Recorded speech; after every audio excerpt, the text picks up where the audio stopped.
Welcome again बच्चों।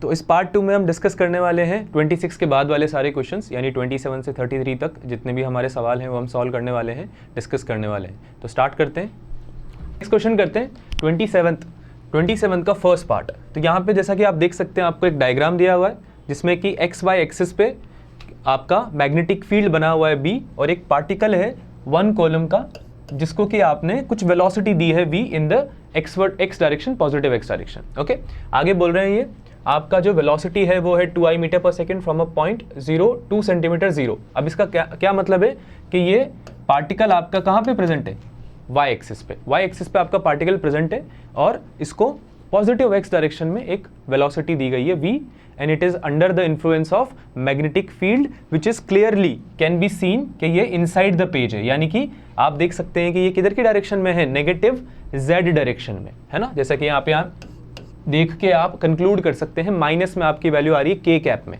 यानी कि ये अंदर की तरफ है, इनसाइड द पेज। परफेक्ट। आगे आपसे सवाल बोलता है what will be the shape of the path followed by the given charge particle. Shape निकालना है बच्चों। जब भी सवाल आएगा शेप का, आपको देखना है पार्टिकल का मोशन किस डायरेक्शन में है, कैसे है। अगर आप मोशन स्टडी कर सकते हैं तो आप शेप बता पाएंगे, राइट। तो अगर पार्टिकल को आप ध्यान से देखें, since it's a positive particle, 1 coulomb is a positive value, आप देख सकते हैं कि आपका जो पार्टिकल है वो पॉजिटिव एक डायरेक्शन में जा रहा है और मैग्नेटिक फील्ड लग रही है अंदर की तरफ। तो हम क्लियरली v क्रॉस b करके फोर्स निकाल सकते हैं इस पे, राइट। तो v आ गया आपका इस डायरेक्शन में और b आपका अंदर है, तो आपका कर्ल आ जाएगा अंदर, and thumb will give the direction of force. Okay, thumb will give the direction of force, and clearly it can be seen that under the influence of magnetic field ये एक circular motion करेगा, जैसे कि हम जानते हैं ये एक circular motion करेगा आपका, ठीक है। तो आपका आंसर क्या आ जाएगा फर्स्ट वाले पार्ट का, the motion or the shape of the path followed by the given charge particle is nothing but circular। perfect। चलिए अगला सवाल करते हैं, at what point it will cross the x axis। Okay, जैसे कि आप देख सकते हैं इस पे फोर्स तो ऊपर लग रहा है बच्चों, फोर्स तो इस पे पार्टिकल पे ऊपर लग रहा है, v क्रॉस b से आप कर लें, चाहे आप लेफ्ट हैंड रूल यूज कर लें, तो भी आपको ये दिखेगा कि आपका जो फोर्स है, मैग्नेटिक फोर्स है, वो ऊपर की डायरेक्शन में लग रहा है। तो x एक्सिस को क्रॉस करने का तो यहाँ पे सवाल नहीं पैदा होता, x एक्सिस को तो ये क्रॉस नहीं करने से रहा, तो हम बोल सकते हैं कि ये आपका y एक्सिस पे जरूर क्रॉस कर सकता है, ठीक है। अच्छा, अगर हम यहाँ से रेडियस निकाल लें, सिंस आपको यहाँ पे सर्कुलर के साथ ये भी बताना पड़ेगा कि इसका रेडियस क्या है ना, ताकि आप बता सकें प्रॉपरली आंसर अपना। तो आप रेडियस निकालिए इसका, आर क्या होता है सर्कुलर पाथ में, under the influence of magnetic field mv/qb। सारी वैल्यूज यहाँ पे आपको दे चुकी है। मास की वैल्यू आप क्या लेंगे बेटा, m की वैल्यू 1 ग्राम मल्टीप्लाई बाय आपने यहाँ पे लिखा v is nothing but 2 meter per second, ठीक है, divided by q which is 1 coulomb under the influence of magnetic field which is 0.1, ठीक है। इसको आप फर्दर सॉल्व कर लेंगे, ग्राम को भी आप कन्वर्ट कर लीजिएगा किलोग्राम्स में, तो आपका आंसर आ जाएगा ये 2 सेंटीमीटर। 2 सेंटीमीटर आपकी रेडियस होगी बच्चों इसकी, 2 सेंटीमीटर आपकी जो रेडियस होगी वो होगी इस पाथ की। तो आप क्लियरली देख सकते हैं कि ये जो पाथ बन रहा है सर्कुलर पाथ, ये ऊपर की तरफ बन रहा है ना, अपवर्ड फोर्स लग रहा है आपका।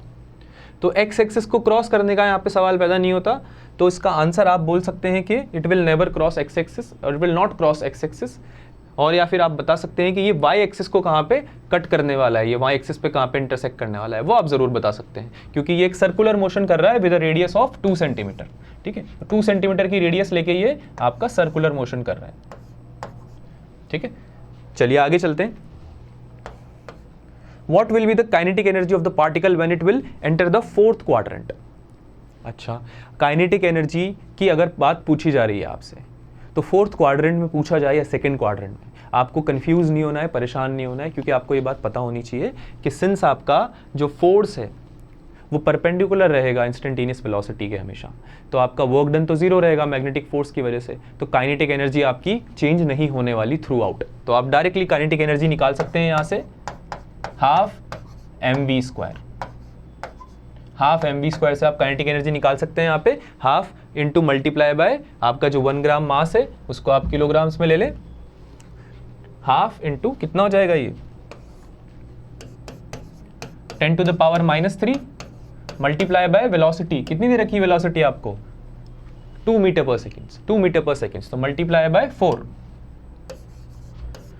2 से 4 कट हुआ 2 टाइम्स, ये आपका आ जाएगा 2 into 10 to the power -3 joules. ठीक है, that will be your answer of kinetic energy. ठीक है, काइनेटिक एनर्जी जैसा कि हमने बताया आपको चेंज नहीं होने वाली कोई से भी क्वाड्रेंट में, so this will remain constant, the value will be 2 into 10 to the power -3 joules. Perfect, I hope ये समझ में आया होगा सबको सवाल, अच्छा सवाल था। आगे चलते हैं, सेकंड क्वेश्चन 27 का second question. Solenoid has a core of material with relative permeability 200, windings of the solenoid are insulated from the core and carry a current of 1 ampere. Okay, if the number of turns 2000 per metre, आपको number of turns दिए हुए हैं, यहाँ पे relative permeability दी हुई है आपको, और जो वाइंडिंग है सोलेनॉइड की उसके बारे में बताया गया है कि वो इंसुलेट की गई हैं कोर से, एंड उसमें करंट जो है फ्लो हो रहा है 1 एम्पियर का। तो ये आपको कुछ इन्फॉर्मेशन दी हुई है, आप बेहतर होगा कि इनको नोट डाउन कर लें। ठीक है, turns, number of turns is 2000 per metre. ठीक है, तो ये स्मॉल एन की वैल्यू है, जो आप स्मॉल एन लिखते हैं सोलेनॉइड में, उसके मैग्नेटिक फील्ड के फॉर्मूला में उसकी वैल्यू है आपको, ये आपको ये समझ में आनी चाहिए बात। आपको रिलेटिव परमेबिलिटी दी हुई है कितनी 200, okay, and then the current will be 1 ampere. Perfect, ये डिटेल्स आपको दी हुई है। अब क्या पूछ रहा सवाल, मैग्नेटिक इंटेंसिटी। मैग्नेटिक इंटेंसिटी बहुत ही इजी सवाल, H से रिप्रेजेंट करते हैं हम, इन केस ऑफ सोलेनॉइड हम स्मॉल एन इंटू आई लिख देते हैं direct, number of turns per unit, number of turns per meter, इस केस में मल्टीप्लाई बाय आपका क्या हो जाएगा current, number of turns per unit length multiply by current.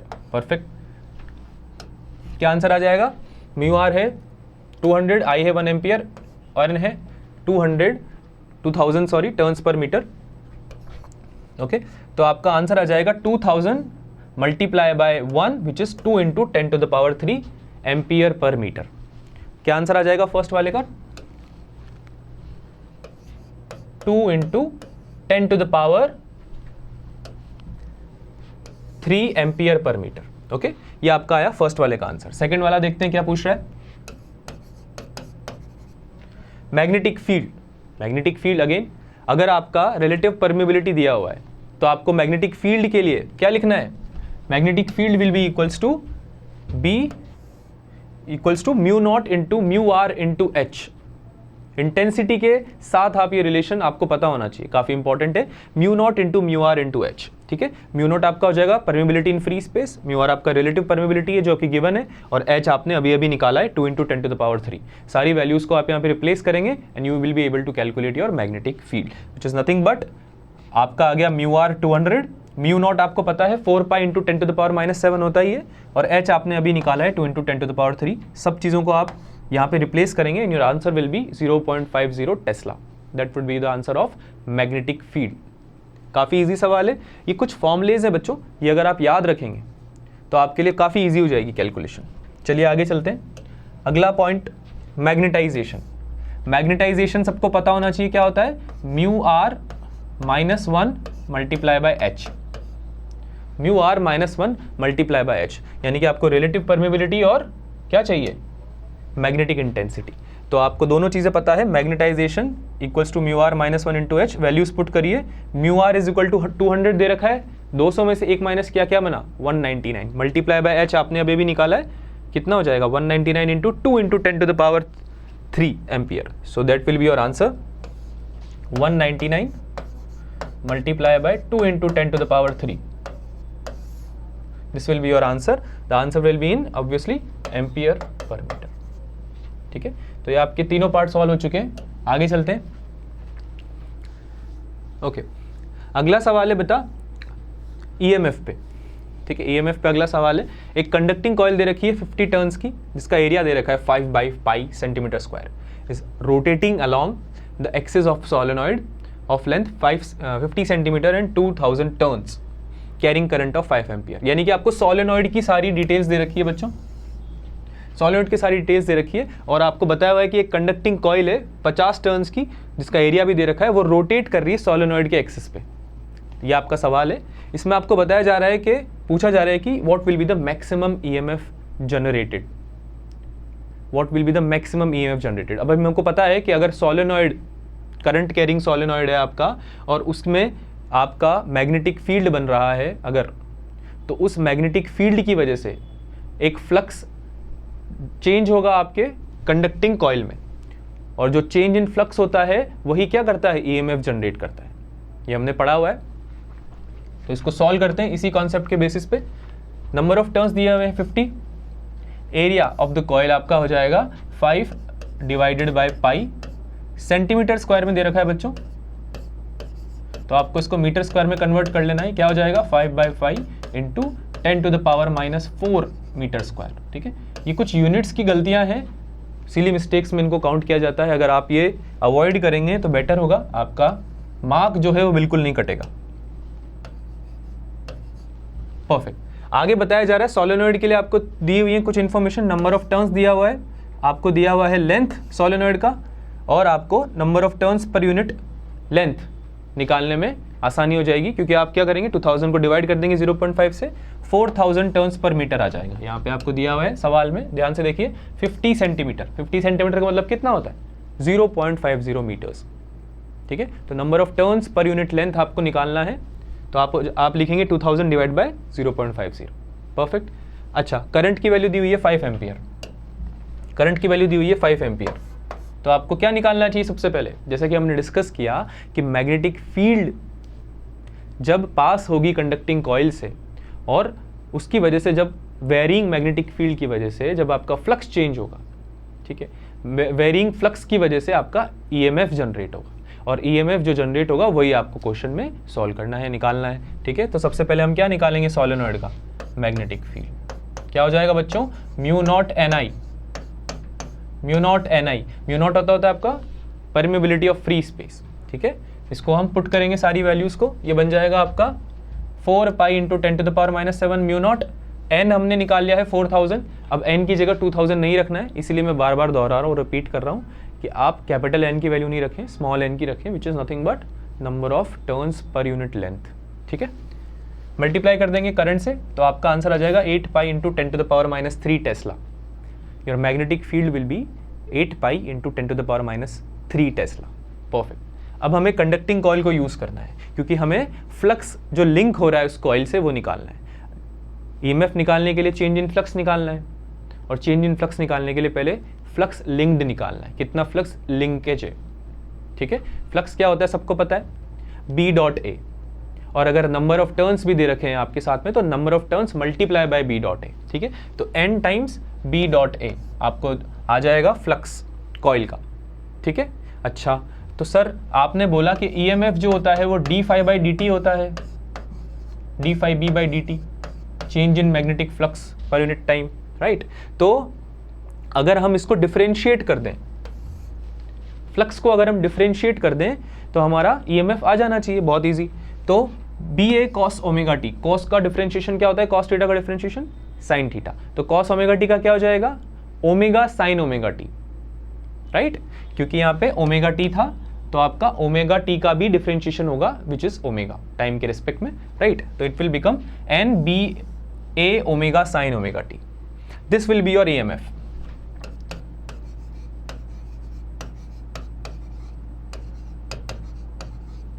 ये सोलेनॉइड के ईएमएफ, सोलेनॉइड में ईएमएफ जनरेटेड का फॉर्मूला भी है, तो आपको याद भी रखना है, ये काफ़ी इंपॉर्टेंट है। कुछ रिजल्ट्स जो हैं वो क्या है, दोहराए जाते हैं बार बार सवालों में, क्योंकि काफ़ी इंपॉर्टेंट होते हैं, तो अगर आप उनको याद रखेंगे तो आपका टाइम काफ़ी बचेगा। ठीक है, हालांकि आपको ये लिखना चाहिए, जब आप एग्ज़ाम देने जाएंगे सीबीएसई का, तो आपको ये सब चीज़ें लिखनी है, अज्यूम नहीं करनी है। अगर आपको हर एक पॉइंटर का मार्क चाहिए, पूरे मार्क्स चाहिए, तो आपको ये सब चीज़ें मेंशन करनी है अपने सोल्यूशन में। ओके, चलिए आगे चलते हैं। एन इंटू बी ए आपका मैक्सिमम ईएमएफ हो जाएगा। क्यों? क्योंकि सवाल में पूछा गया है मैक्सिमम ईएमएफ, ना कि केवल ईएमएफ। देखिए ध्यान से पढ़िए, मैक्सिमम ईएमएफ जनरेटेड। अगर आप N B A omega sine omega T को एज अ सोल्यूशन लिख के आ जाते हैं, that will not be a correct answer, because आपको पहली बात तो कैलकुलेशन करनी है, दूसरी बात आपने ये कंसिडर ही नहीं किया कि मैक्सिमम ईएमएफ कितना हो सकता है। ठीक है, तो आपको मैक्सिमम ईएमएफ कंसिडर करना है। उसके लिए हम क्या करेंगे बच्चों, सबसे पहले तो हम साइन ओमेगा टी को 1 मान सकते हैं, साइन थीटा की मैक्सिमम वैल्यू 1 होती है। अच्छा, ओमेगा एक ऐसा यहाँ पे क्वांटिटी दे रखा है जिसका हमें वैल्यू नहीं पता है, तो या तो आप ओमेगा को पाई रेडियन पर सेकेंड मान के सॉल्व कर लीजिए इसको, या आप इसको 1 मान लीजिए। सिंस इसकी वैल्यू नहीं दी हुई है क्वेश्चन में, तो हम इसको 1 मान के सॉल्व कर रहे हैं, एक कांस्टेंट मान ले रहे हैं या 1 मान ले रहे हैं, और हमारा मैक्सिमम ईएमएफ हम बोल देते हैं कि n टाइम्स BA आपका मैक्सिमम ईएमएफ आएगा। सारी वैल्यूज पुट करेंगे, n की वैल्यू 50, B की वैल्यू हमने निकाली है 8 पाई इंटू 10⁻³ टेस्ला, यहाँ पे माइनस है, ठीक है, मल्टीप्लाई बाय एरिया जो आपने निकाला था 5 बाई पाई 10⁻⁴ मीटर स्क्वायर, ठीक है। सारी वैल्यूज पुट करेंगे, आंसर आ जाएगा 2 इंटू 10⁻⁴ वोल्ट, ठीक है। That will be your final answer. Perfect, I hope समझ में आया होगा सबको। आगे चलते हैं। Okay, section D. Section D में आपको थोड़े लेंदी क्वेश्चन होंगे बच्चों, तो देखिए 2 तरीके से आप अप्रोच कर सकते हैं क्वेश्चन को।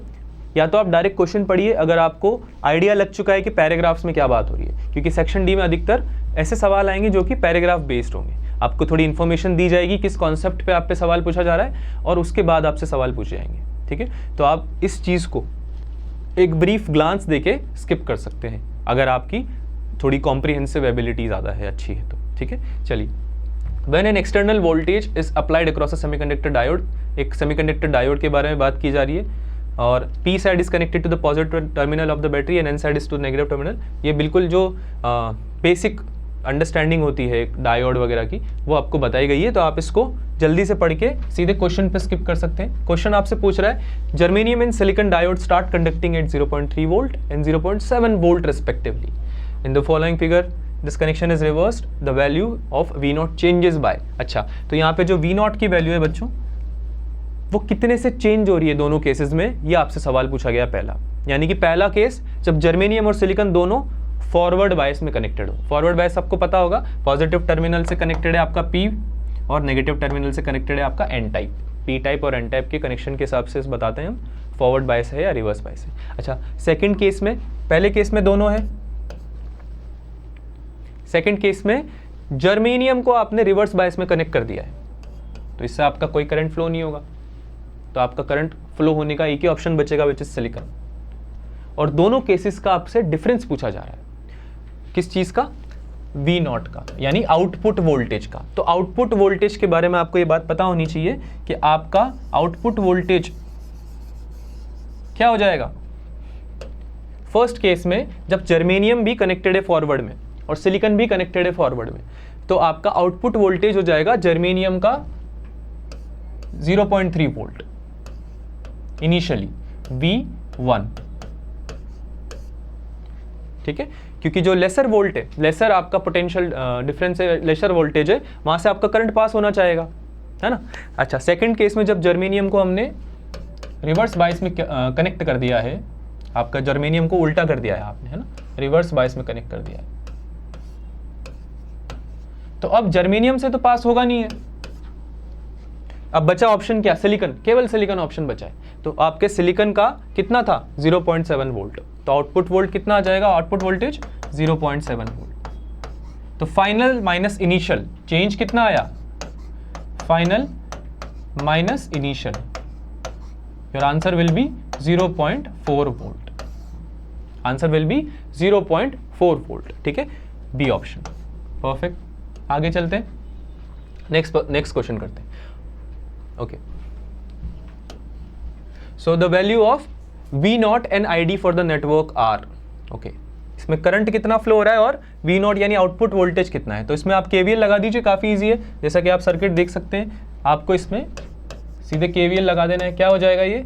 12 माइनस सिलिकॉन का कितना था? 0.7 माइनस जर्मेनियम का कितना था? 0.3 माइनस V0 इक्वल्स टू 0, ठीक है। KVL हमने लगा दिया यहाँ पे कैलकुलेट करने के लिए V0 की वैल्यू, आउटपुट वोल्टेज की। V0 क्या हो जाएगा यहाँ पे? V0 को हम उधर ले जाएंगे, तो ये क्या बन जाएगा? 12 माइनस 0.7 प्लस 0.3 क्या बन जाएगा? ये 1 बन जाएगा, 1 volt. So this will be nothing but 12 minus 1,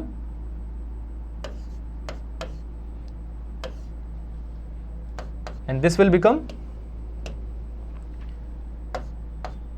11 volt. 11 volt. तो हम सारे ऑप्शंस को आप टैली कर सकते हैं। Clearly D option is the correct answer, clearly D option is the correct answer. 11 volt केवल एक ही ऑप्शन में आपका, आपको करंट निकालने की जरूरत नहीं है। अगर आप फिर भी निकालना चाहें तो आप निकाल सकते हैं। वी नोट यानी आउटपुट वोल्टेज आपका 11 वोल्ट है अगर, तो आपका करंट कितना हो जाएगा, V naught divided by R which is 5.6 kilo ohm. 5.6 into 10 to the power 3 kilo ohm है ना, तो हम उसको ऊपर लेके चले जाते हैं, तो ऊपर क्या बन जाएगा 10 टू द पावर -3 ओम। ठीक है, तो V naught divided by 5.6, V naught की वैल्यू हमने रख दी है 11।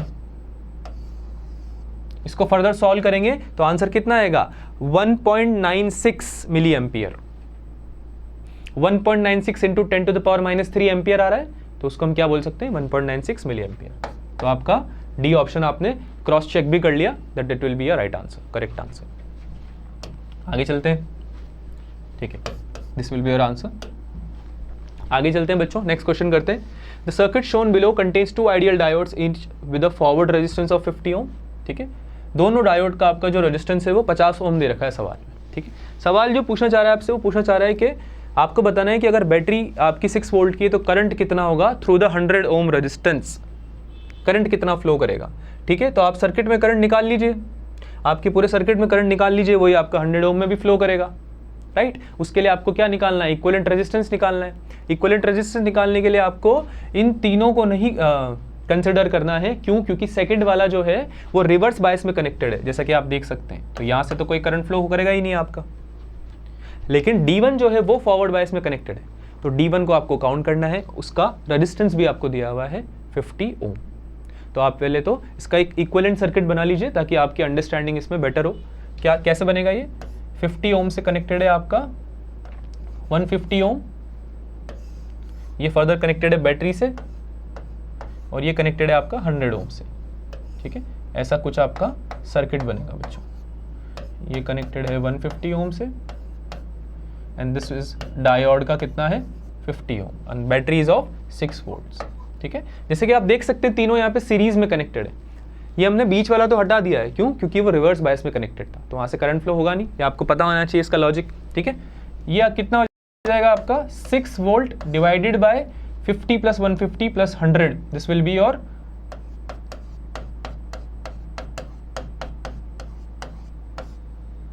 6 by 300, 6 by 300।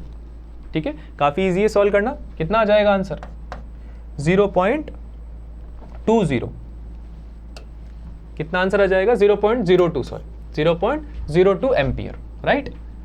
That is your B option. ठीक है, तो ये आपका आ गया current in the 100 ohm resistor. ठीक है, जितना आपके पूरे सर्किट में फ्लो हो रहा है उतना ही 100 ओम में भी होगा, सीरीज में कनेक्टेड है। ठीक है, कॉन्सेप्ट सारे हम समझते हुए सवाल करेंगे, कोई भी कॉन्सेप्ट वायलेट नहीं हो। अगर हम केवल कैलकुलेशन पे ही ध्यान देंगे, कॉन्सेप्ट्स पे ध्यान नहीं देंगे, तो क्वेश्चन गलत होने के चांसेस होते हैं। ठीक है, तो आप ट्राई करें कि आपने जो जो सीखा है, जो जो सही चीज़ें आपने सीखी हैं, वो आप क्रॉस चेक करते हुए कैलकुलेशन करें। ठीक है, आगे चलते हैं। ओके, अगला part, in the figure potential difference between A and B is what. Potential difference बताना है। ओके, ए और बी के बीच का पोटेंशियल डिफरेंस बताने के लिए पहले हमें ये समझना जरूरी है कि डायोड यहाँ पे क्या कर रहा है। अब सिंस इस पार्ट में आपको नहीं बताया गया कि डायोड का कोई रेजिस्टेंस है, आप समझ सकते हैं कि डायोड एक कंडक्टिंग वायर की तरह बिहेव कर रहा होगा। फॉरवर्ड बायस में भी कनेक्टेड है, फॉरवर्ड बायस में भी कनेक्टेड है, तो एक कंडक्टिंग वायर की तरह बिहेव कर रहा होगा। अगर ये कंडक्टिंग वायर की तरह बिहेव करेगा तो ये दोनों रजिस्टर पैरेलल में आ जाएंगे। अगर ये रजिस्टर पैरेलल में आ जाएंगे तो आप इन दोनों का इक्विवेलेंट रेजिस्टेंस निकाल सकते हैं। दो रजिस्टर अगर पैरेलल में हो और अगर उनकी वैल्यू सेम हो तो आपको सॉल्व करने की जरूरत ही नहीं होती। आप क्या कर सकते हैं, सीधे एक रजिस्टर का आधा कर दो, राइट। तो 10 का आधा कितना हो जाएगा 5 ohm. So this will be equivalent to a circuit in which there is a 10 ohm resistor, 10 kilo ohm, sorry,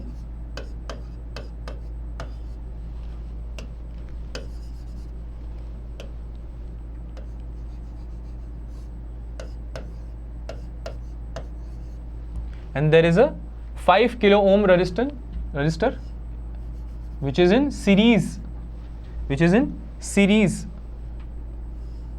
with the 10 kilo ohm one. ठीक है, बैटरी आपकी 30 वोल्ट की है।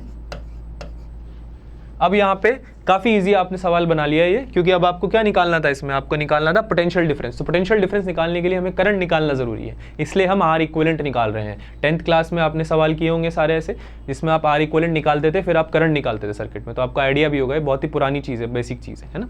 तो आप सबसे पहले तो क्या निकालेंगे, करंट। क्या हो जाएगा current, 30 divided by 10 + 5 nothing but 15 which is equals to कितना, 2 एम्पियर। 2 एम्पियर का करंट आपका सर्किट में फ्लो हो रहा है। Okay, now you need to calculate the potential difference between A and B. तो ए और बी के अक्रॉस आप देख सकते हैं 2 पैरेलल रजिस्टर्स कनेक्टेड है, राइट। तो V इक्वल्स टू क्या होता है, आई आर कौन सा, आई आर इक्वलेंट, क्योंकि ए और बी के अक्रॉस आपको निकालना है। तो आप इन दोनों को, ए और बी, इन दोनों के बीच में आप एक 5 ओम का रजिस्टर भी कनेक्ट कर सकते हैं, 5 किलो ओम, सॉरी, एक ही बात है। सिंप्लीफाई करके उसका इक्विवेलेंट निकाल के हम ऐसा लिख सकते हैं। तो basically potential difference across A and B will be equals to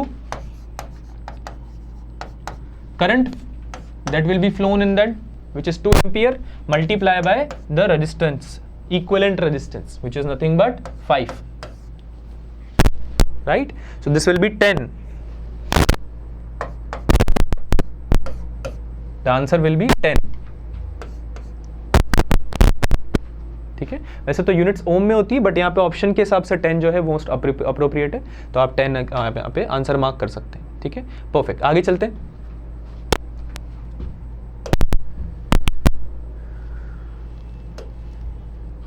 अगला सवाल, again a story based question, a paragraph based question.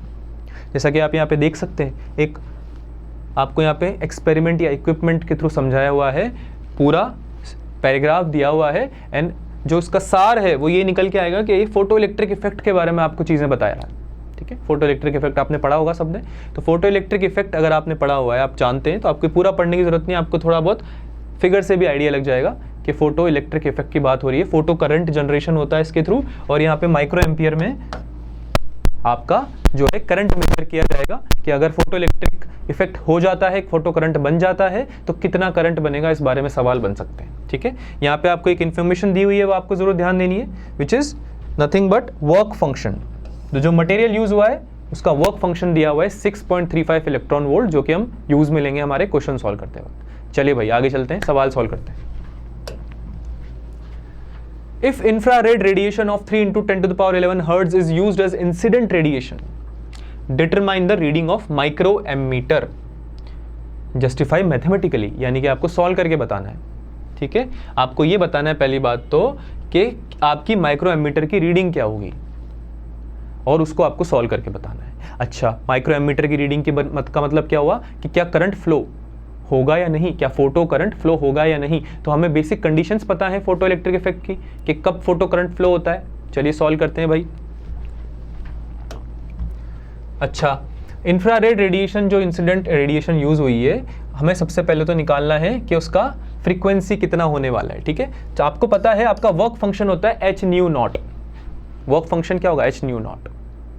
New not आपका क्या हो गया, न्यू नॉट आपका क्या हो गया, थ्रेशोल्ड फ्रीक्वेंसी।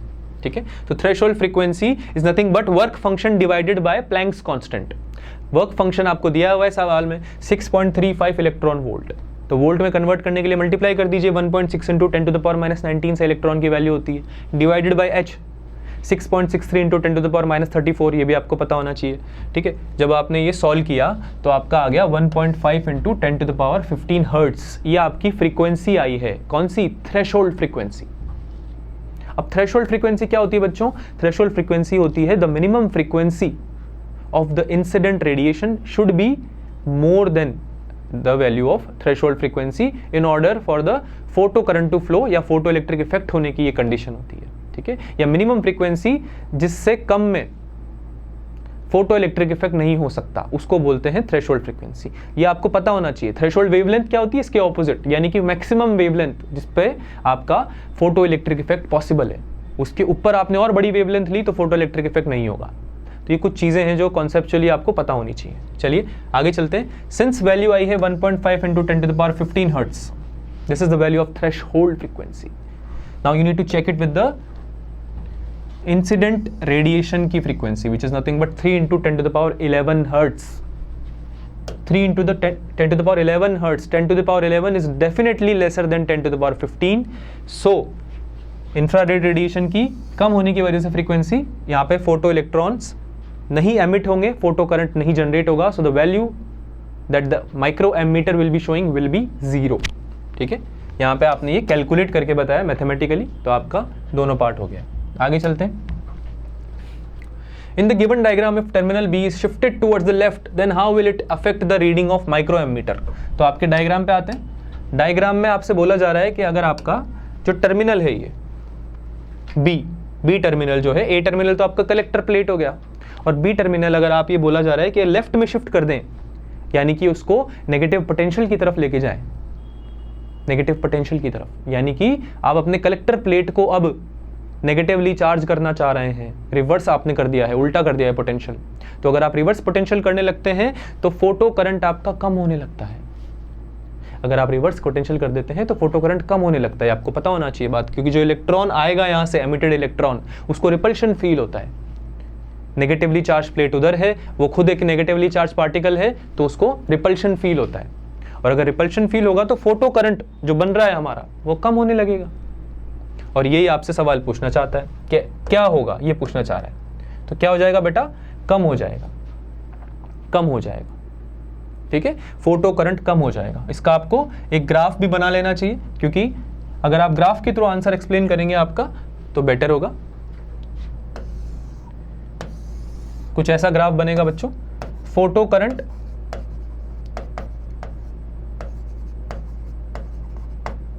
वर्सेस आपका जो पोटेंशियल, अप्लाइड पोटेंशियल है। ठीक है, जब आप पोलैरिटी स्विच करते हैं, इसको नेगेटिव की तरफ लेके जाते हैं, तो ये कैसा दिखता है वो आपको बताना है।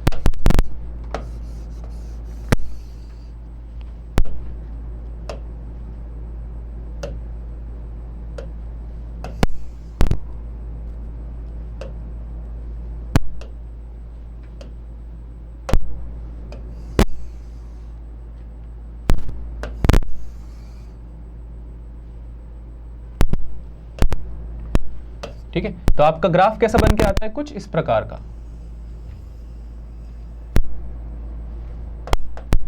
यानी कि फोटो करंट जैसे पोलैरिटी रिवर्स करी आपने, अप्लाइड पोटेंशियल आपने नेगेटिव किया, रिवर्स किया, तो आपका फोटो करंट डिक्रीज होने लगता है, और एक पॉइंट आता है जब आपका स्टॉपिंग पोटेंशियल पे फोटो करंट ऑलमोस्ट 0 हो जाता है।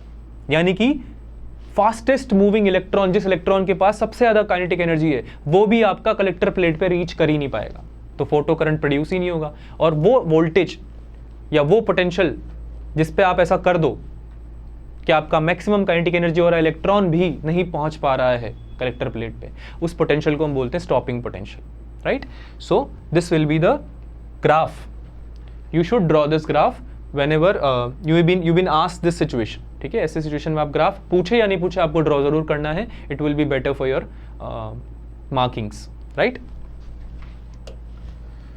चलिए भाई, पूछा भी है, अगले सवाल में आपसे पूछा है, plot a graph showing this variation in reading of micrometer on shifting the terminal B towards the right. अच्छा, अगर आप बाहर राइट साइड में शिफ्ट कर देते हैं तो भी क्या होगा, और लेफ्ट साइड में शिफ्ट कर देते तो भी क्या होगा, ये दोनों चीजें आपको उस ग्राफ में मिल जाएंगी। ठीक है, तो आप ये ग्राफ बना के आएंगे, photo current versus collector plate potential, जो आपका कलेक्टर प्लेट पोटेंशियल है और जो फोटो करंट जनरेट हो रहा है, उसके बीच में ग्राफ है, जैसा कि हमने अभी डिस्कस किया।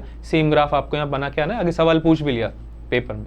ठीक है, तो अगर पूछे नहीं पूछे, आपको ये डायग्राम, ये ग्राफ बना के आना है एनीवे, और पूछा है तो बहुत ही बढ़िया बात है। चल आगे चलते हैं, अगला सवाल।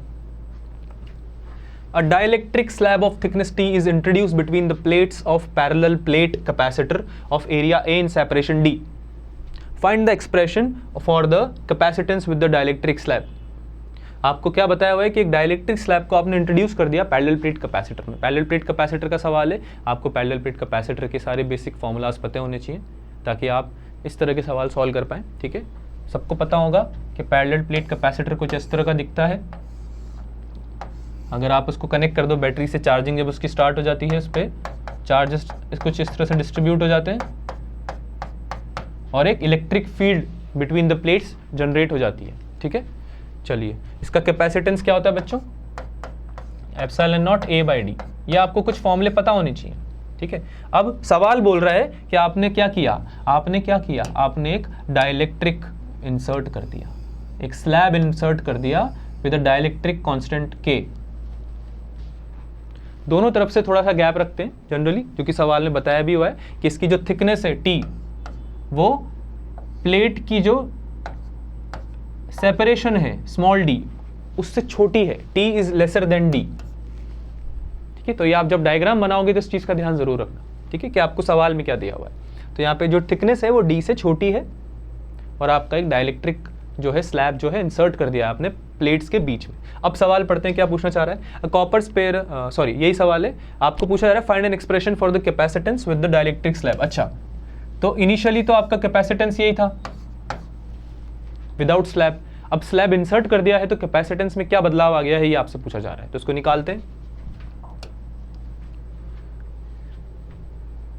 चलिए भाई, तो जैसा कि हम देख सकते हैं एब्सेंस में आपका ए एप्सिलॉन नॉट बाई डी था कैपेसिटेंस। आगे हम चलते हैं।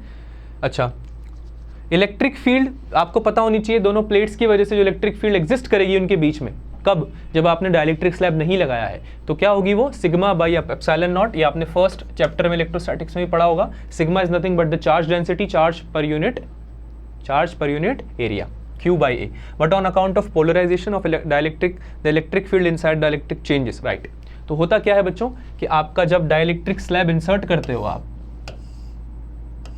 बिटवीन द प्लेट्स, तो पोलराइजेशन चालू हो जाता है ना। बहुत ही कॉमन सेंस की बात भी है, आपने पढ़ा भी हुआ है ये, कि जब आप डाइलेक्ट्रिक स्लैब इंसर्ट करोगे तो यहाँ पे क्या हो जाएगा, चार्जेस पोलराइज हो जाएंगे। ठीक है, जो बाहर आपके चार्ज स्टोर्स थे प्लेट पे, जो स्टोरेज था चार्ज का, उनकी वजह से स्लैब में भी चार्ज क्या हो जाएंगे, पोलराइज हो जाएंगे, इंड्यूस हो जाएंगे। तो अब आपका अंदर भी एक इलेक्ट्रिक फील्ड जनरेट होगा। ठीक है, और जब एक नया इलेक्ट्रिक फील्ड जनरेट होगा तो आप बोल सकते हैं कि आपका जो इलेक्ट्रिक फील्ड अंदर बना है डाइलेक्ट्रिक चेंज की वजह से, वो बनता है ई नॉट बाई के, जिसमें ई नॉट क्या था आपका, electric field when there was no dielectric slab. Okay, in the initial case when there was no dielectric slab, the electric field was E naught, right? Okay, perfect. तो अब E naught by K आपका हो जाएगा, K क्या है, dielectric constant slab का जो आपने इंसर्ट किया है, राइट? तो ये this will be your electric field नया वाला। ठीक है, if potential difference between the plates capacitor be V, now then we can clearly say, इसको आगे सॉल्व करते हैं। जैसा कि आपको डायग्राम में मैंने बताया, जो चार्जेस हैं वो पोलराइज होकर कुछ इस तरह से एक इलेक्ट्रिक फील्ड अंदर की तरफ बना लेते हैं। ठीक है, एक इलेक्ट्रिक फील्ड अंदर की तरफ बनाते हैं, पॉजिटिव से नेगेटिव जाती है हमारी इलेक्ट्रिक फील्ड। तो प्लेट में तो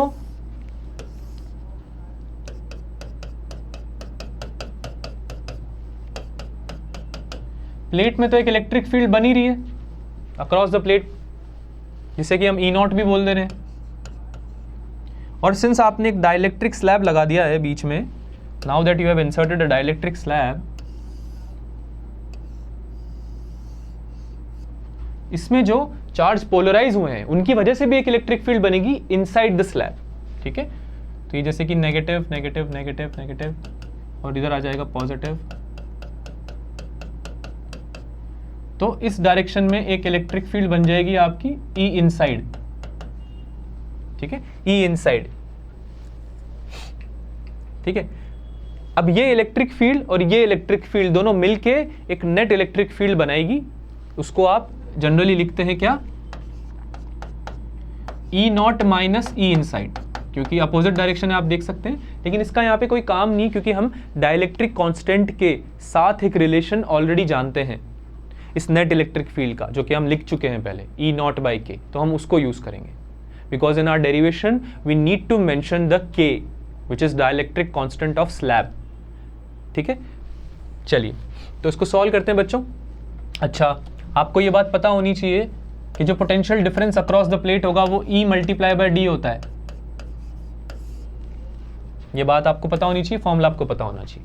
तो इनिशियली तो वो ई नॉट इंटू डी होना चाहिए, राइट। लेकिन अब जो नया पोटेंशियल जो आपसे पूछा जा रहा है, potential difference across the plates because of the slab, वो क्या हो जाएगा, E nought multiply by nought D, because अब आपके पास ये वाला पार्ट और ये वाला पार्ट बचा है केवल, बीच वाला तो आपका टी थिकनेस का स्लैब आ चुका है, उसमें ई नॉट नहीं है, तो आप ई नॉट के साथ डी मल्टीप्लाई नहीं कर सकते। आप क्या करेंगे, ई नॉट के साथ मल्टीप्लाई करेंगे अब डी माइनस टी को, परफेक्ट। और स्लैब की वजह से आप अलग से लिखेंगे potential difference which will be equal to E multiply by t, क्योंकि इसके बीच इसका डिस्टेंस कितना है, इसका जो थिकनेस है वो कितना दिया हुआ है, T, right.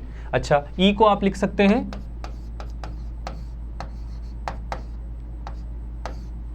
E not bye के मल्टीप्लाई बाय टी। थोड़ी देर पहले हमने लिखा था ई को ई नॉट बाय के, अब इसको हम सॉल्व करेंगे। ई नॉट आप कॉमन ले सकते हैं, कॉमन आप लेंगे ई नॉट तो यहाँ पे देख सकते हैं आप क्या आ जाएगा, E nought multiply by D minus T plus T by K. अच्छा, v इक्वल्स टू आप E nought D minus T plus T by K भी लिख सकते हैं, और इसको आप लिख सकते हैं sigma upon epsilon nought D minus T plus T by के। क्यों? क्योंकि इलेक्ट्रिक फील्ड जो थी ई नॉट वाली वो सिग्मा अपॉन एप्सिलॉन नॉट होती है, या तो आपने पढ़ा हुआ इलेक्ट्रोस्टैटिक्स में भी, right. When there was no slab inserted, तब की बात कर रहे हैं ई नॉट, ठीक है। सो this will be your v, या फिर सिग्मा को आप लिख सकते हैं q अपॉन ए, चार्ज पर unit area, and this will become q upon A epsilon nought D minus T plus T by K. This will be your answer of potential difference, ठीक है। अच्छा, पूछा क्या गया था, कैपेसिटेंस पूछा क्या गया था, कैपेसिटेंस, परफेक्ट। तो कैपेसिटेंस कैसे निकालेंगे भाई, कैपेसिटेंस आप निकाल सकते हैं Q इक्वल्स टू CV से, या फिर पोटेंशियल डिफरेंस आप अगर पूछा गया है तो आप यही आपका आंसर दे सकते हैं, ठीक है। Expression for the capacitance with the dielectric slab, हाँ, तो कैपेसिटेंस का आंसर आप दे सकते हैं V के हेल्प से, ठीक है। और आपको अगर पूछा गया है पोटेंशियल डिफरेंस तो यही आपका आंसर हो जाएगा। चलिए सेकंड क्वेश्चन पे आते हैं। सेकंड क्वेश्चन क्या पूछा गया है आपसे, सेकंड क्वेश्चन पूछा गया है a copper sphere of capacitor C is dropped in ocean. आपने क्या लिया, एक स्फेयर लिया जिसका कैपेसिटेंस था C, ठीक है, कैपेसिटेंस था C और उसको ड्रॉप कर दिया आपने ओशन में। Will the capacitance of sphere increases, यहाँ पे कैपेसिटेंस होना चाहिए, will the capacitance of the sphere increases, decreases और रिमेन सेम, आपको ये बताना है।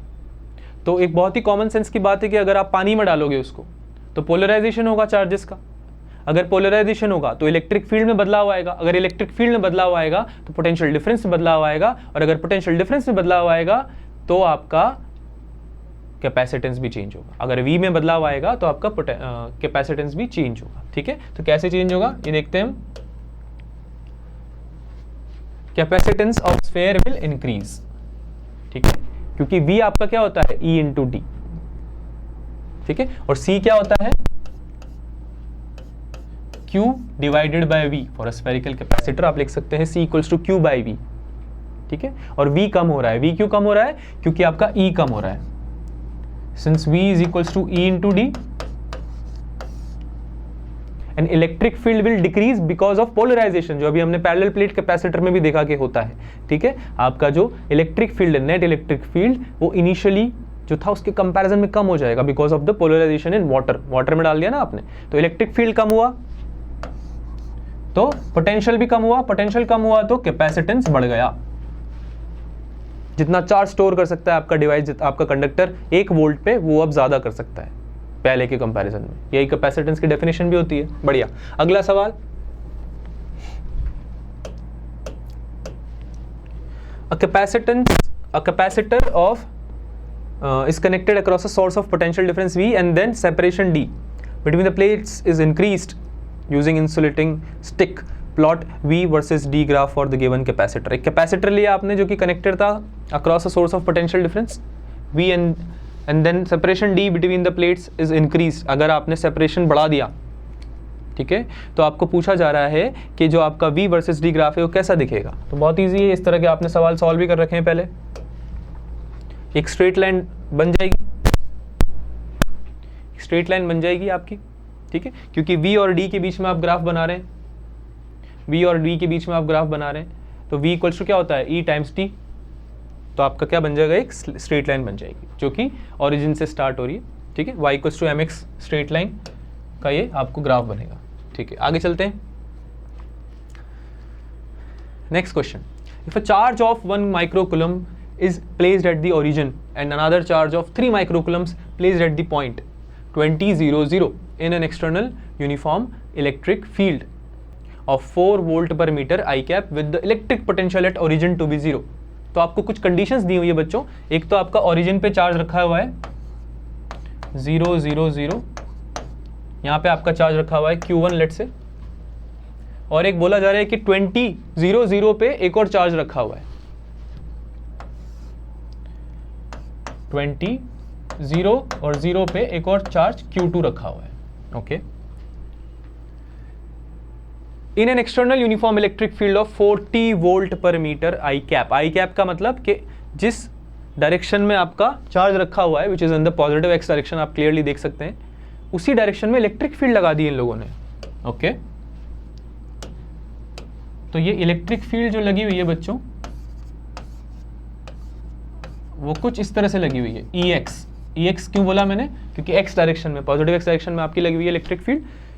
तो ये आपके जो दोनों चार्जेस जो जिस सिस्टम में है उस सिस्टम में आपने इलेक्ट्रिक फील्ड भी लगा दी है, एक्सटर्नल इलेक्ट्रिक फील्ड लगा दी है आपने, ठीक है। कितने की वैल्यू, 40 volt per metre i cap, okay, with the electric potential at origin to be 0, और यहाँ पे आपका ओरिजिन पे पोटेंशियल जो है वो कितना हो जाएगा, 0, ठीक है। Find the electrical potential energy of the system, आपको इलेक्ट्रिकल पोटेंशियल एनर्जी बतानी है सिस्टम की। Now before we calculate you just need to imagine this, अगर दो लाइक चार्जेस किसी सिस्टम में अगर कहीं पे प्रेजेंट होते हैं, चाहे वो पॉजिटिव हो चाहे नेगेटिव हो, तो उनकी वजह से आपके सिस्टम की जो पोटेंशियल एनर्जी होती है, कौन सी, इलेक्ट्रिकल पोटेंशियल एनर्जी, वो क्या रहती है, जनरली पॉजिटिव रहती है, ठीक है, पॉजिटिव रहती है। लेकिन अगर आपके सिस्टम में कोई एक्सटर्नल इलेक्ट्रिक फील्ड लगा दी जाए या कोई और चेंजेस कर दिए जाए, कोई अलग से कुछ और फील्ड लगा दी जाए, ठीक है, तो आपका जो पोटेंशियल एनर्जी है सिस्टम का वो चेंज हो सकता है, इलेक्ट्रिकल पोटेंशियल एनर्जी आपकी सिस्टम की चेंज हो सकती है। तो आप ऐसा नहीं बोल सकते कि वो पॉजिटिव ही रहेगी, ठीक है। ये इन्फॉर्मेशन आपको समझ में आएगी जब हम कैलकुलेशन पूरी कंप्लीट कर लेंगे इसकी। तो इसको सॉल्व करते हैं। इलेक्ट्रिकल पोटेंशियल एनर्जी, तो दो तरह से इलेक्ट्रिकल पोटेंशियल एनर्जी होगी बच्चों।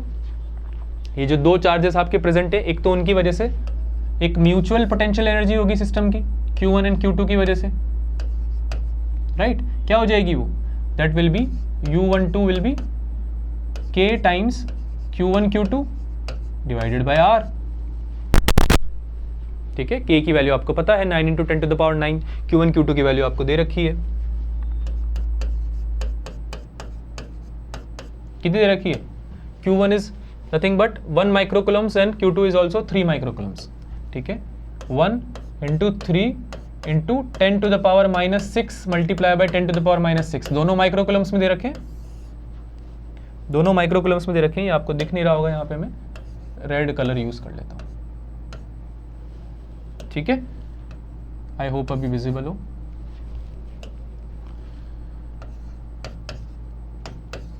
परफेक्ट।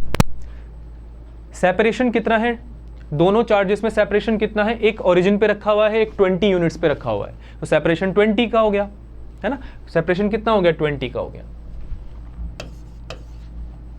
परफेक्ट। तो K Q1 Q2 upon R हो गया 9 × 10⁹, आगे ये और डिवाइडेड बाय 20। इसको सॉल्व करेंगे हम, ये आपका आ जाएगा म्यूचुअल पोटेंशियल एनर्जी, ठीक है। ये आपका म्यूचुअल पोटेंशियल एनर्जी आ जाएगा because of these two charges which is present in the system. But this is not the answer, this can not be the answer. Why, because आपका electric field जो लगा हुआ है, एक्सटर्नल इलेक्ट्रिक फील्ड, उसकी वजह से भी कुछ ना कुछ पोटेंशियल एनर्जी बनना चाहिए। सबसे पहले तो इंडिविजुअल चार्जेस की वजह से जो म्यूचुअल है वो निकाल चुके हैं, ठीक है। तो अब हमको निकालना है कि एक्सटर्नल इलेक्ट्रिक फील्ड की वजह से जो आपका पोटेंशियल एनर्जी सिस्टम में होने वाला है, कंट्रीब्यूट करने वाला है, वो कितना है, ठीक है। तो हमको पता है कि अगर हम पोटेंशियल लिखना चाहें in terms of electric field, तो हम क्या लिखते हैं, minus of EX multiply by D, right. अगर आपकी एक्स डायरेक्शन में इलेक्ट्रिक फील्ड लगी हुई है तो आपका पोटेंशियल क्या हो जाएगा उसकी वजह से, माइनस EX × D, ठीक है। और अगर हम इस पोटेंशियल को फर्दर मोर Q से मल्टीप्लाई कर दें तो आपका दोनों चार्जेस में इंडिविजुअली इलेक्ट्रिक फील्ड की वजह से जो पोटेंशियल एनर्जी स्टोर हो जाएगा वो आपका सिस्टम में जो टोटल कंट्रीब्यूट होगा वो आप निकालने में आपको हेल्प मिलेगी, ठीक है। तो आप निकालते हैं, इसको सॉल्व करते हैं। अच्छा, इलेक्ट्रिक फील्ड की वैल्यू दी हुई है 40 volt per metre, i cap, EX की वैल्यू ऑलरेडी दी हुई है 40, ठीक है। और आपको निकालना क्या है, पोटेंशियल फॉर बोथ, राइट। तो क्या हो जाएगा, ये फर्स्ट वाला तो आपका जीरो हो जाएगा, क्यों? क्योंकि फर्स्ट वाला तो आपका ओरिजिन पे है तो D इक्वल्स टू 0, लेकिन सेकंड वाला उसकी रिस्पेक्ट में 20 डिस्टेंस पे है, 20 मीटर्स अगर आप बोलें, 20 यूनिट्स बोलें, तो आपका 40 multiply by 20 which will be nothing but equal to minus 40 multiply by 20, so this will be nothing but 800 volt, minus 800 volt, ठीक है।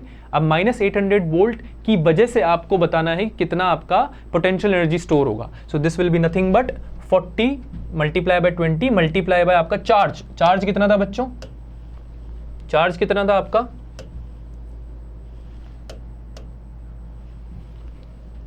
थ्री माइक्रोकूलम्स, ठीक है। फर्स्ट वाला तो 1 माइक्रोकूलम्स था, उसकी वजह से तो कुछ आएगा नहीं क्योंकि वो ओरिजिन पे था आपका लोकेटेड, और ये 3 माइक्रोकूलम वाले की वजह से आएगा, वो कितना हो जाएगा बच्चों, that will be nothing but 3 into 10 to the power -6 multiply by -800, this will be your Q2 into V,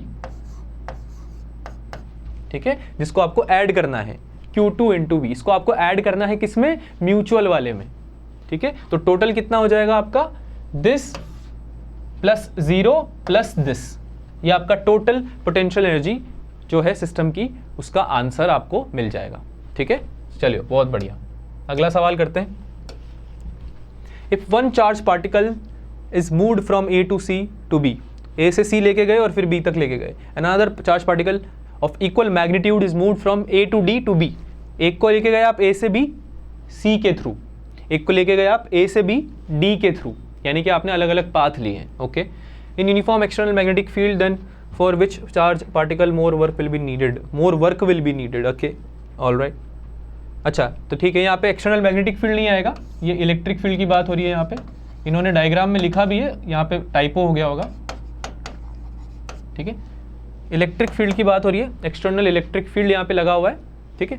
और इसकी वजह से आपको पूछा जा रहा है कि भाई वर्क जो होगा दोनों अलग अलग रास्तों में वो क्या होगा, ठीक है। मोर वर्क किस में चाहिए रहेगा, इधर से जाने में ज़्यादा वर्क लगेगा, इधर से ज़्यादा वर्क लगेगा। तो आपको पता होना चाहिए कि आपकी इलेक्ट्रिक फील्ड जो होती है वो एक क्या होती है, कंजर्वेटिव इन नेचर। इलेक्ट्रोस्टैटिक जो आपका फील्ड होता है या इलेक्ट्रोस्टैटिक फोर्स होता है वो कंजर्वेटिव फोर्स होता है, कंजर्वेटिव इन नेचर होता है। मैग्नेटिक फील्ड की अगर बात हो रही होती तो अलग होता, लेकिन यहाँ इलेक्ट्रिक फील्ड की बात हो रही है तो ये कंजर्वेटिव इन नेचर होता है। एंड कंजर्वेटिव के बारे में हमको एक चीज़ पता है कि ये पाथ डिपेंडेंट नहीं होता। जो वर्क की जब भी हम बात करते हैं कंजर्वेटिव के केस में तो पाथ डिपेंडेंट नहीं होता। तो since there is a electric field जो कि अप्लाई हो रही है यहाँ पे, तो जो फोर्स वर्क में यूज होगा वो कंजर्वेटिव है, इस वजह से आपका वर्क डन तो जीरो है, ठीक है। Sorry, work done in close loop is zero and it is not path dependent, ठीक है। So work done will be same for both paths, ठीक है। क्लोज लूप के लिए पूछा हुआ था तो जीरो होता, पर रास्ता आपका दो अलग अलग है तो आपका क्या हो जाएगा, सेम, ठीक है। आगे चलते हैं, आपका अगला question, electrostatic potential is constant through out the volume of conductor has the same value on its surface, why. बिल्कुल सही बात है, इलेक्ट्रोस्टैटिक पोटेंशियल जो रहता है वो कांस्टेंट रहता है through out the volume of conductor. क्यों रहता है कांस्टेंट भाई? क्योंकि आपके कंडक्टर पे सारे चार्जेस सरफेस पे आके इकट्ठा हो जाते हैं, क्योंकि पोटेंशियल सरफेस क्रिएट कर देते हैं, ठीक है। अंदर की तरफ नेट इलेक्ट्रिक फील्ड तो जीरो करना चाहते हैं, ए इनसाइड विल बी जीरो, ये आपको पता होना चाहिए। और पोटेंशियल थ्रू आउट कॉन्स्टेंट रहता है, और सरफेस पे आपका क्या बन जाता है, एक इक्वी पोटेंशियल सरफेस बन जाता है। क्यों? क्योंकि आपके चार्जेस में कोई भी दो चार्ज को एक जगह से दूसरी जगह ले जाने में जो वर्क किया गया है उस सब में बराबर लगता है, ठीक है। तो आपका इक्वी पोटेंशियल सरफेस बनने की वजह से जो आपका पोटेंशियल है वो कांस्टेंट रहेगा, ठीक है। एक और रीजन है कि इलेक्ट्रिक फील्ड जो है आपकी वो क्या रहती है, परपेंडिकुलर टू द सरफेस, ठीक है, परपेंडिकुलर टू द सरफेस। तो ये कुछ चीज़ें हैं जो कुछ कॉन्सेप्ट्स हैं आपको पता होनी चाहिए। As electric field inside the conductor is zero, जैसे कि हमने डिस्कस किया, there will be no work needed in moving unit positive charge inside और ऑन द सरफेस, कोई वर्क ही नहीं होगा, ठीक है। तो पोटेंशियल आपका क्या रहेगा, कांस्टेंट रहेगा थ्रू आउट। आगे चलते हैं,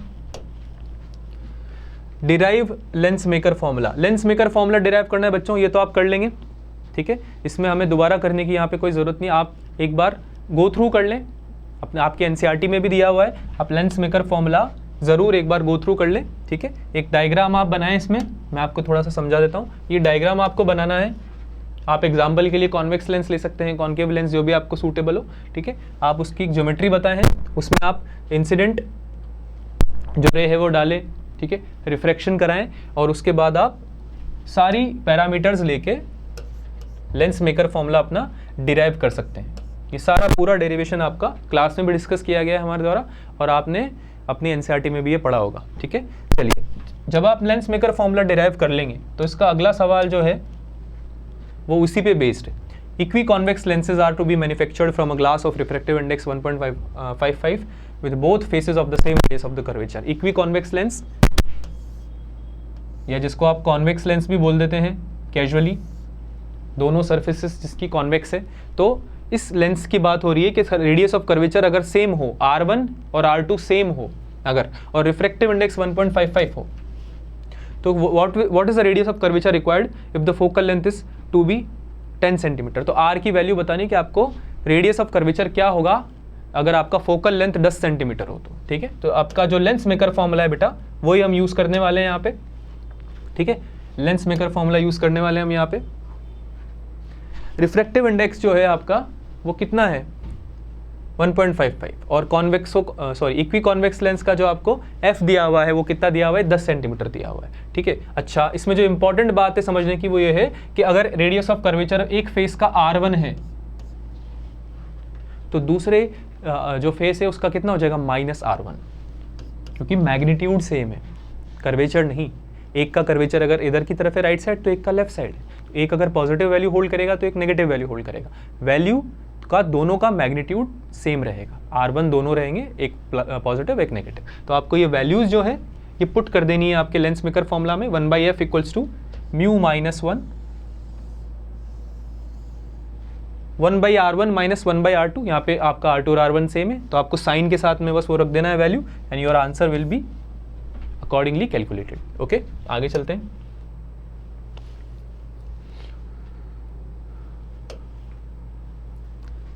define angle of deviation in a prism.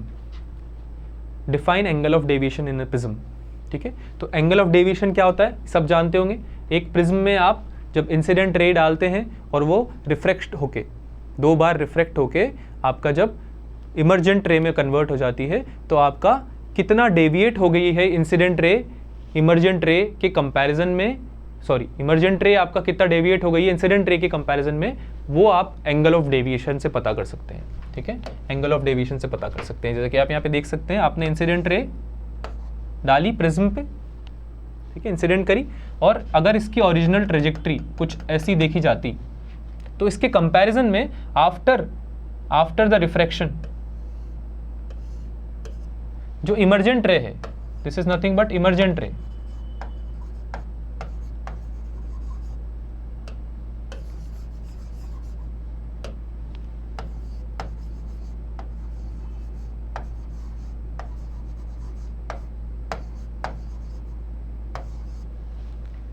और ये इंसिडेंट रे है, इसके कंपैरिजन में कितना डेविएट हो गई है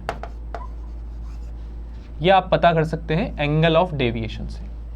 तो इंसिडेंट रे और इमर्जेंट रे के बीच वाला एंगल आप क्या बोलते हैं, एंगल ऑफ डेविएशन।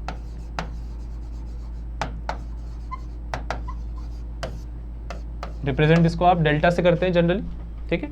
तो ये आपका डेफिनेशन हो जाएगा, आंसर हो जाएगा, ठीक है। अच्छा, सेकंड ऑप्शन आपको पूछ रहा है, obtain the relation a plus delta equals to 1 plus e for a prism where a is the angle of prism and delta is the angle of deviation, I is the angle of incidence, e is the angle of emergence, सारी चीज़ें आपको पता है। Right this relation for the minimum deviation. अच्छा, आपको पहले तो एक ये जो रिलेशन दिया हुआ है इसको ऑब्टेन करना है, और दूसरा आपको एक मिनिमम डेविएशन के लिए भी रिलेशन बताना है क्या होता है, ठीक है। तो ये दोनों चीज़ें आपको वैसे तो याद होनी चाहिए, पर आप इसको ज्योमेट्री के थ्रू भी बना सकते हैं। आपका आई हो जाएगा एंगल ऑफ इंसिडेंस, ई हो जाएगा आपका एंगल ऑफ इमर्जेंस, R1 और R2 हम यहाँ पे आपको थोड़ा बताते थे बना के।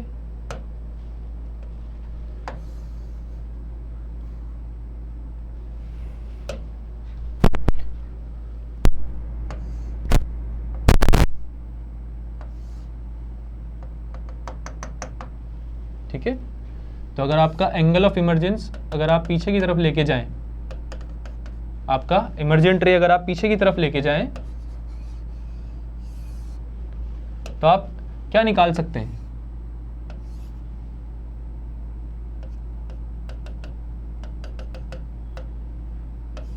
एंगल ऑफ डेविएशन निकाल सकते हैं। ये आपका हो जाता है कितना R1, ये कितना हो जाता है आपका R2।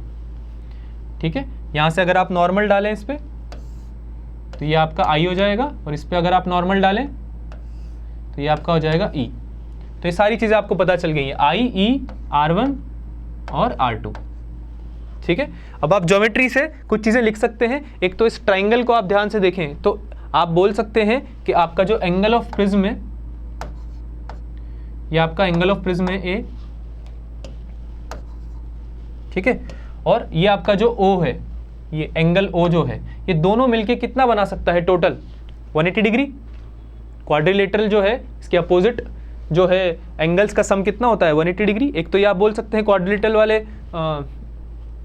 लॉ से, एक आप बोल सकते हैं कि ट्राइंगल OPQ, OPNQ, ये जो ट्राइंगल है आपका, ये जो ट्राइंगल है आपका, इसमें R1 plus R2 plus O is 180 degree. तीनों एंगल का सम, तीनों एंगल का सम कितना होता है? 180 डिग्री। ये आपका R1 हो जाएगा, ये आपका R2 हो जाएगा। ठीक है,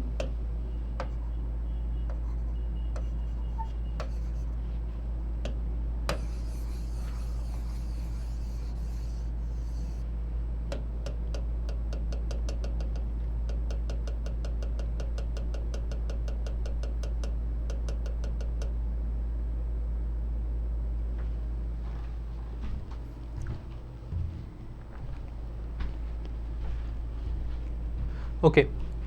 तो जैसे कि आप यहाँ पे देख सकते हैं, जब यहाँ पे आप नॉर्मल ड्रॉ करेंगे तो ये आपका हो जाएगा I, और यहाँ पे नॉर्मल ड्रॉ करेंगे तो ये आपका हो जाएगा E। ठीक है, यहाँ पे आप इस दोनों नॉर्मल्स को ज्वाइन कर दें, एक ट्राइंगल यहाँ ऑब्टेन कर सकते हैं। ये आपका हो जाएगा एंगल ऑफ प्रिज्म, ये आपका एक पॉइंट हो गया O, ठीक है, ये आपका हो गया R1 और ये आपका हो गया R2।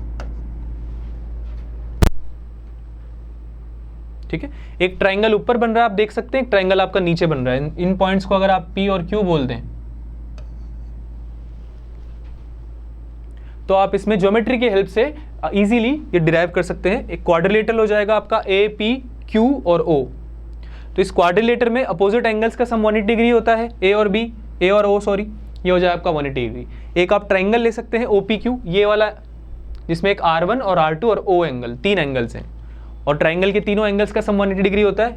ये एक और कंडीशन आपको मिल गई। एक और कंडीशन आप यूज कर सकते हैं कि R1 प्लस R2 जो होता है वो angle of prism divide by 2 होता है, तो यह भी आप यूज कर सकते हैं। ठीक है, तो अगर आपको जरूरत पड़े तो आप ये भी, सॉरी डिवाइड बाय 2 नहीं, equals to R1 plus R2 equals to A होता है। ठीक है, एंगल ऑफ प्रिज्म के बराबर होता है, तो आप ये भी यूज कर सकते हैं। तो तीनों कंडीशन जब आप यूज करेंगे तो आपका जो ये रिजल्ट आपको निकालना था वो आप ऑब्टेन कर सकते हैं। ठीक है, ओके, चलिए। अच्छा, sum of angle of incidence and angle of emergency is equal to the sum of angle of prism and angle of deviation, यानी कि I plus E equals to A plus delta, ये आप बोल सकते हैं। ठीक है, आगे चलते हैं। एंगल ऑफ डेविएशन की बात हो रही थी। So when angle of deviation will be minimum, तो कब कौन सा केस होगा ये हमें बताना है। एंगल ऑफ डेविएशन मिनिमम हमसे पूछा जा रहा है। When angle of incidence increases, the angle of deviation decreases. जैसे जैसे आप एंगल ऑफ I को बढ़ाएंगे वैसे वैसे डेल्टा कम होता जाएगा। ठीक है, और एक पॉइंट आएगा जब आपका क्या हो जाएगा डेल्टा मिनिमम, तो आपको वो सिचुएशन, वो कंडीशन डिराइव करनी है, पता करनी है आपको। ठीक है, तो ऐसा कब होता है? जब आपका I बराबर हो जाए E के, या तो आप I के बराबर कर दें, या आप बोल सकते हैं कि R1 और R2 बराबर हो जाएं, R1 और R2 बराबर हो जाएं, या आप ये भी बोल सकते हैं कि आपका जो प्रिज्म है उसमें जो आपकी रिफ्रैक्टेड रे है ये पैरेलल हो जाती है किसके, बेस के। ये किसके पैरेलल हो जाती है, बेस के। ये अगर आपकी बेस के पैरेलल हो जाती है तब भी आपका क्या होता है, एंगल ऑफ मिनिमम डेविएशन आप ऑब्टेन कर सकते हैं। तो ये कुछ कंडीशंस है, आपको ये दोनों कंडीशन लिख के आनी, आप एक भी लिखेंगे तो चलेगा वैसे, ठीक है, लेकिन आपको दोनों कंडीशन लिखेंगे आप तो बेटर रहेगा, ठीक है। चलिए भाई आगे चलते हैं। आखिरी सवाल आपके पेपर का, लास्ट क्वेश्चन, इसको सॉल्व करते हैं। State the working principle of a moving coil galvanometer, what modification is required in the galvanometer to make it scale linear. Okay, तो ये तो आपको पता होना चाहिए कि आपका जो प्रिंसिपल है वो क्या होता है, मूविंग कॉइल गैल्वेनोमीटर का टॉर्क बेस होता है, हाँ टॉर्क पे बेस्ड होता है, torque due to current carrying coil इस पे बेस्ड होता है, ठीक है। आगे बोल रहा है कि कौन से मॉडिफिकेशन चाहिए आपको डिजाइनिंग में गैल्वेनोमीटर के। तो मॉडिफिकेशन क्या क्या चाहिए आपको, एक तो आपकी पोल्स जो हो of magnet are made spherical, अगर आप स्फेरिकल पोल्स बना देंगे तो आप अपने गैल्वेनोमीटर को मॉडिफाई कर सकते हैं, ठीक है, चेंज ला सकते हैं वैल्यूज़ में। और या फिर आप आयरन और प्लेस कर दें कॉइल के बीच में, ये तो बहुत स्टैंडर्ड है, ठीक है। कॉइल के बीच में अगर आप एक आयरन और इंसर्ट कर दें तो भी आप चेंजेस ला सकते हैं, ये तो आपने 10th में ही पढ़ा हुआ है, ठीक है। चलिए भाई अगला सवाल करते हैं। If a galvanometer of resistance 49.5 ohm has range of this, what will be the value of resistance needed to convert it in a ammeter of range 5 ampere। ठीक है, आपको बताना है कि आपको कितना रेजिस्टेंस चाहिए होगा तो कन्वर्ट इन एमीटर। तो गैल्वेनोमीटर से अगर एमीटर में कन्वर्ट करना है तो ये बात आपको पता होनी चाहिए कि गैल्वेनोमीटर को आप क्या करते हो, शंट करते हो, है ना। एक पैरेलल रजिस्टर शंट रेजिस्टेंस आप इस पे पैरेलल में लगा देते हो तो आप एमीटर बना सकते हो गैल्वेनोमीटर से। और वोल्ट मीटर में कन्वर्ट करने के लिए क्या करते हैं, सीरीज में हम एक रेजिस्टेंस लगा देते हैं गैल्वेनोमीटर के। तो ये दोनों चीज़ें आपको पता होनी चाहिए। ये सवाल भी इसी कॉन्सेप्ट पे बेस्ड है। आपको पूछा जा रहा है कि भाई रेजिस्टेंस दिया हुआ है गैल्वेनोमीटर का, उसका रेंज बताया हुआ है 0.05 ampere, what will be the resistance of needed to convert in ammeter, यानी कि शंट का रेजिस्टेंस आपसे पूछना चाह रहे हैं और 5 एम्पियर उसका रेंज आपको दे रखा है। तो कैसे करेंगे इसको सॉल्व बच्चों। RG आपका हो गया 49.5 ओम, रेंज आपका इतना हो गया, ठीक है। तो आप कैसे लिख सकते हैं इसको, आप लिख सकते हैं IG multiply by RG should be equal to IS multiply by RS। Since ये दोनों पैरेलल में कनेक्टेड होंगे, शंट और आपका गैल्वेनोमीटर सिंस पैरेलल में कनेक्टेड होंगे तो दोनों में जो पोटेंशियल ड्रॉप्स हैं वो सेम होनी चाहिए, ये बात जानते हैं आप लोग। तो आप ऐसा लिख सकते हैं कि IG multiply by RG should be equals to कितना, IS मल्टीप्लाई बाय RS, ठीक है। ये कंडीशन आप यूज कर सकते हैं to find this shunt resistance, ठीक है। तो आप लिख सकते हैं range multiply by RG equals to ammeter जो आपका बना है 5 - 0.05, क्योंकि आपका जब एमीटर बनेगा इसके कॉम्बिनेशन से बनेगा, राइट। तो आप सॉल्व करके इसको निकाल सकते हैं 0.5 into 49.5 divide by 4.95 equals to 0.5 ohm आपका बन गया है क्या, एमीटर, उसका आपका रेजिस्टेंस बन गया है, ठीक है। चलिए बहुत बढ़िया, अगला सवाल करते हैं। चलिए भाई सेकंड पार्ट सॉल्व करते हैं इसका। If a galvanometer of resistance 49.5 ohm is range of this, and what will be the value of resistance needed to convert in ammeter? Okay, तो गैल्वेनोमीटर को अगर एमीटर में कन्वर्ट करना हो तो आप सबको पता होना चाहिए कि आप क्या करते हैं, पैरेलल में एक रेजिस्टेंस लगा देते हैं, एक शंट कर देते हैं उसको, ना शंट रेजिस्टेंस लगा के आप गैल्वेनोमीटर को कन्वर्ट कर सकते हैं किस में, एमीटर में, है ना। इससे आप इसको एमीटर में कन्वर्ट कर सकते हैं, तो आपको पता होना चाहिए, ठीक है। अच्छा, तो इसमें क्या करना है सर, इसमें हमको दिया हुआ है गैल्वेनोमीटर का रेजिस्टेंस दिया हुआ है 49.5 ओम, रेंज दी हुई है, यानी कि IG की वैल्यू दी हुई है आपको, कितनी दी हुई है 0.05 एम्पियर। ओके सर, और आपको दिया हुआ है कि आपको रेजिस्टेंस निकालना है एमीटर का, इसका आपको रेजिस्टेंस निकालना है ना। और इसकी रेंज दी हुई है 5 एम्पियर, यानी कि आपका जो I है जो टोटल जा रहा है इस पूरे सेटअप में वो दिया हुआ है कितना, 5 एम्पियर। तो ये बात आपको यहाँ से समझ में आनी चाहिए कि ये शंट में जो करंट जाएगा वो कितना जाएगा बच्चों, I माइनस IG और ऊपर वाला बचा हुआ शंट में चला जाएगा। शंट का आप रेजिस्टेंस लिख सकते हैं RS, ठीक है। अच्छा, सिंस दोनों पैरेलल में कनेक्टेड होते हैं तो दोनों में पोटेंशियल ड्रॉप सेम होगी, तो क्या आप ये लिख सकते हैं कि IG multiply by RG should be equal to shunt का resistance RS multiply by shunt में करंट IS, ठीक है, which is I minus IG, जो भी आपने अभी भी निकाला, ठीक है। तो इसको लिखते हैं हम बच्चों, क्या हो जाएगा ये,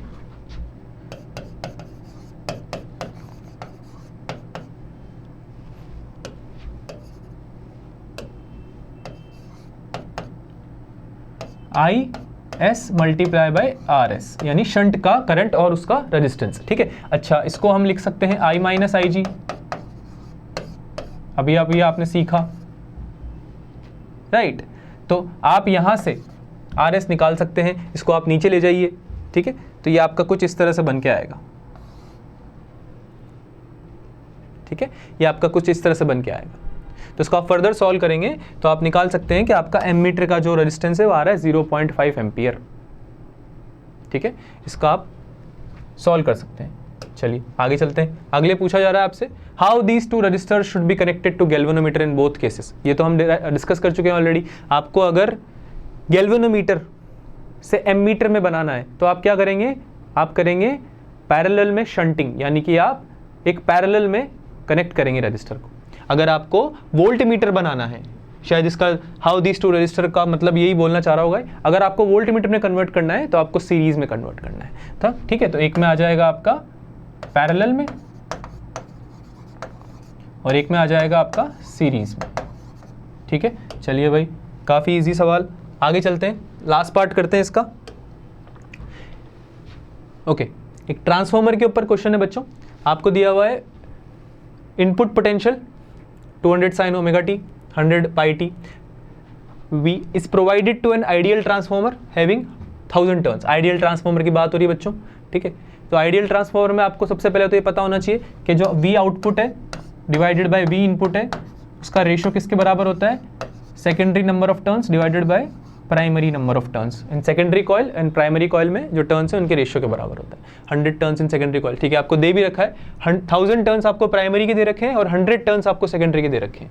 the load circuit has resistance of 4 ohm, ठीक है, a capacitive reactance of 2 ohm and inductive reactance of 6 ohm. आप जैसे कि यहाँ पे देख सकते हैं एक RLC सर्किट है, तो तीनों का आपको दिया हुआ है, क्या R दिया हुआ है कितना 4 ओम,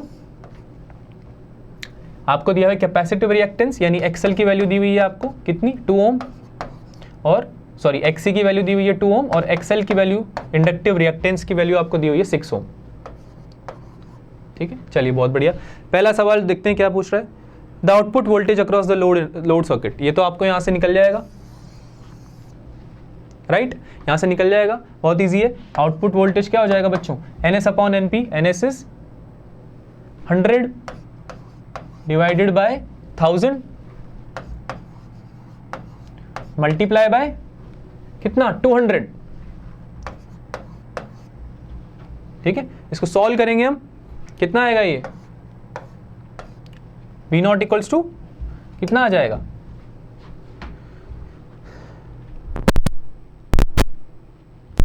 देखिए 0.1, ठीक है। अच्छा ठीक है, 0.1 आया सर आपका, तो 0.1 को आप मल्टीप्लाई कर दो 200 से तो आपका 20 आ जाएगा, 20V sin 100 ओमेगा t, ठीक है। या आपने V नॉट निकाला और आपने V आउटपुट लिखने के लिए क्या लिखा उसको 20V sin ओमेगा t, ठीक है। This will be your V output, ठीक है। आगे चलते हैं,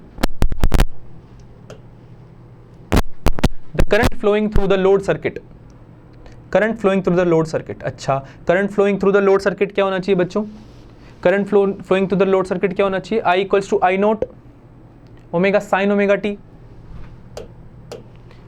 ठीक है। करंट फ्लोइंग थ्रू सर्किट क्या होना चाहिए, I equals to IM sine omega t plus phi, phase भी आएगा, ठीक है। अच्छा, कैसे निकालोगे फाई, तो फाई निकालने का क्या तरीका है, tan phi equals to XL minus XC by R, ठीक है। इससे आप फाई निकाल सकते हैं अपना, आपको सारी वैल्यूज पता है, XL की वैल्यू पता है 6 माइनस कितना हो जाएगा 2 4, ठीक है, divided by R, 6 minus 2 4 divide by 4 equal to 1, कितना हो जाएगा 1।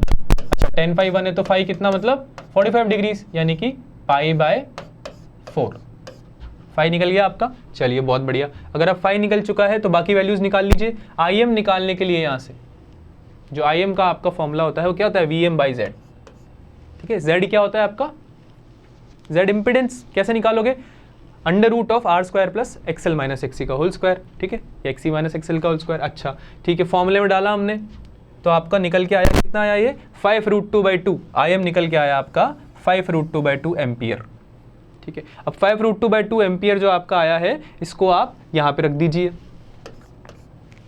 5 भी रख सकते हैं आप यहाँ पे, π/4 जो आपने अभी निकाला है, ठीक है। तो ये कुछ ऐसा दिखेगा आपका आंसर सेकंड पार्ट का, ठीक है। आगे चलते हैं।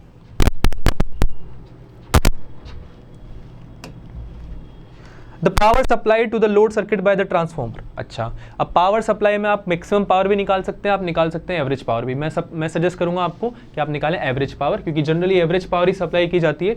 सिंस ये AC में ऑपरेट होता है तो कुछ ऐसा फिक्स वैल्यू आप नहीं बता सकते, तो इसलिए आप एवरेज निकालते हैं, ठीक है। तो वो निकलती है RMS वैल्यू से। कैसे निकलेगी, RMS वैल्यू आप निकाल सकते हैं डिवाइड बाय क्या करके, डिवाइड बाय √2 करके, ये आपकी निकल जाएगी VRMS, और IRMS भी आप सेम तरीके से निकाल सकते हैं IM/√2 करके। ये दोनों वैल्यूज आप निकाल चुके हैं ऑलरेडी, आपको बस डिवाइड बाय √2 करना है, ठीक है। और पावर एवरेज निकालने के लिए आप क्या लिख सकते हैं बच्चों, एवरेज पावर क्या होती है, VRMS multiply by IRMS multiply by cos phi। cos phi की वैल्यू निकालना बहुत आसान है, क्योंकि tan phi आप ऑलरेडी निकाल चुके हो, phi आपका π/4 है, तो cos phi क्या हो जाएगा 1/√2, ठीक है, π/4 सॉरी, cos π/4 क्या हो जाएगा 1/√2, ठीक है। VRMS IRMS की वैल्यू आपने निकाल ली ऑलरेडी, सारी वैल्यूज यहाँ पुट कीजिए, आपका आंसर आ जाएगा पावर एवरेज का, ठीक है, परफेक्ट। चलिए अगला सवाल करते हैं। This is probably the last question of the paper. State the working principle of a transformer and explain how it is a key component in the transformer of electrical power over long distances. Okay, चलिए, तो working principle तो सबको पता होना चाहिए क्या होता है, म्यूचुअल इंडक्टेंस, म्यूचुअल इंडक्शन। अगर आप वर्किंग प्रिंसिपल की बात कर रहे हैं तो आपका म्यूचुअल इंडक्शन होता है। कैसे वर्क करता है, प्राइमरी कॉइल में जब आप वेरी करते हैं फ्लक्स को, ठीक है, सिंस आपका AC सप्लाई है तो आप क्या कर सकते हैं, फ्लक्स वेरी कर सकते हैं कोर में अपने।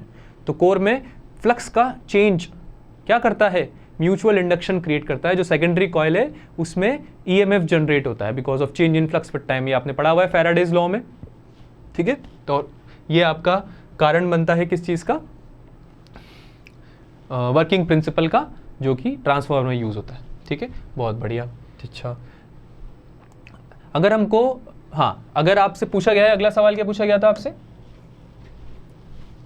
प्रिंसिपल के अलावा आपसे पूछा गया है कि हाउ इट इज़ अ की component in the transformer of electrical power over long distances. अच्छा, तो ये प्रिंसिपल जो है आपका वो लॉन्गर डिस्टेंसेस पे क्या करना पड़ता है उसके लिए, तो आपको इसका आंसर होगा कि आपको इसको स्टेप डाउन करना पड़ेगा, ठीक है। अगर आप इंक्रीज करोगे आउटपुट पोटेंशियल को तो आपका आउटपुट करंट क्या हो जाता है, कम हो जाता है। अगर आप आउटपुट पोटेंशियल को बढ़ा देते हो तो आउटपुट करंट में डिक्रीमेंट आपको दिखता है, ठीक है। इससे क्या होता है कि आपका जो पावर लॉस है उसको आप सिग्निफिकेंटली डिक्रीज कर सकते हो ट्रांसमिशन वायर्स में between power plants and cities, जहाँ पे भी आपको डिस्ट्रीब्यूट करना है, ठीक है। तो in respective of cities they are step down, हमको क्या करना है, उसको स्टेप डाउन करना है। This is your answer for the final part, ठीक है, with respect to the working principle of transformer. आज के लिए इतना ही, मिलते हैं हम अगली क्लास में, अगले सेशन में। Thank you, good bye.